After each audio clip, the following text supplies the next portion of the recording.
Southern Maryland is a huge area that encompasses 3 different counties, and it can be overwhelming to figure out where you want to live. So I'm going to give you 5 different areas to check out if you're just starting your search here in Southern Maryland.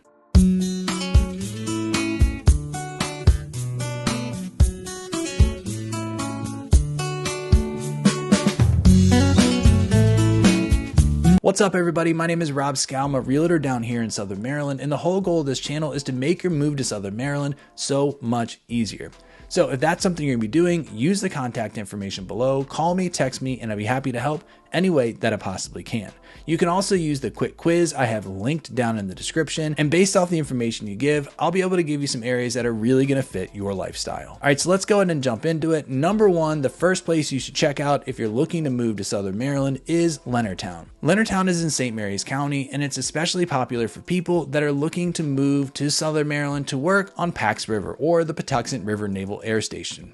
It's kind of quaint, it's historic, it has good schools according to niche.com. The home prices are some of the highest in St. Mary's County, but low compared to other areas in Southern Maryland, especially low compared to areas in the capital region. And so for those reasons, a lot of people choose Leonardtown. Area number 2 is going to be La Plata in Charles County. La Plata is the county seat of Charles County. It's a little less populated than Waldorf, and it has a good variety of old and new houses, apartments, and condos, which really helps with the different price points if you want to live in La Plata. Now, La Plata, like I said, is south of Waldorf, which means you have to go through Waldorf, which has a bunch of traffic if you're getting up to DC to work. But if you're working in Dahlgren and you're going over the bridge and you're working in Virginia, it might be a really good option to look at La Plata. The third place you should check out is Waldorf. Now, Waldorf is great because it's kind of the hub of activity in all of Southern Maryland. A lot of people live in Waldorf, and there's a lot of shopping, neighborhoods, apartment complexes, condos, and really you can get anything you want right in Waldorf compared to other areas in Southern Maryland where a lot of people either have to travel to Waldorf or to other areas in Maryland to get something that they need. But with all that convenience comes a lot of traffic, and a lot of people that are moving to Southern Maryland are looking for a slower pace of life, so it may not be the best option for you. Number 4 is not going to be for everyone. It's going to be Chesapeake Beach. Now, Chesapeake Beach, and I'll throw North Beach in this too, are like a small little coastal community, and I like it because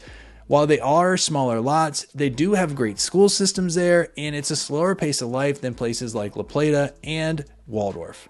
Now, it's also in Calvert County instead of Charles County, and I'd say the commute isn't horrible to DC, Andrews Air Force Base, and Annapolis, but it is a long commute down to Pax. So if you're looking to work at Pax, this might not be the best option. But if you're working north of Chesapeake Beach, it might be a really good choice. And last but not least is number 5, and it's also going to be in Calvert County, and it's going to be Prince Frederick. Prince Frederick is the county seat of Calvert County, located right in the middle of the county, and it's the first one that I would say is a decent commute to Pax River, especially if you have a family that's working down at Pax and part working up north of Calvert County. This one might be a really great option. The schools are solid according to niche.com. There's new shopping coming in, and there's actually a lot of stuff to do right around Prince Frederick. So if you want to be in an area that has a little less population than Waldorf and La Plata, but it's still close enough to make a reasonable commute to DC and areas around that, then Prince Frederick might be a really good choice for you. So that's just kind of scratching the surface of the areas in Southern Maryland.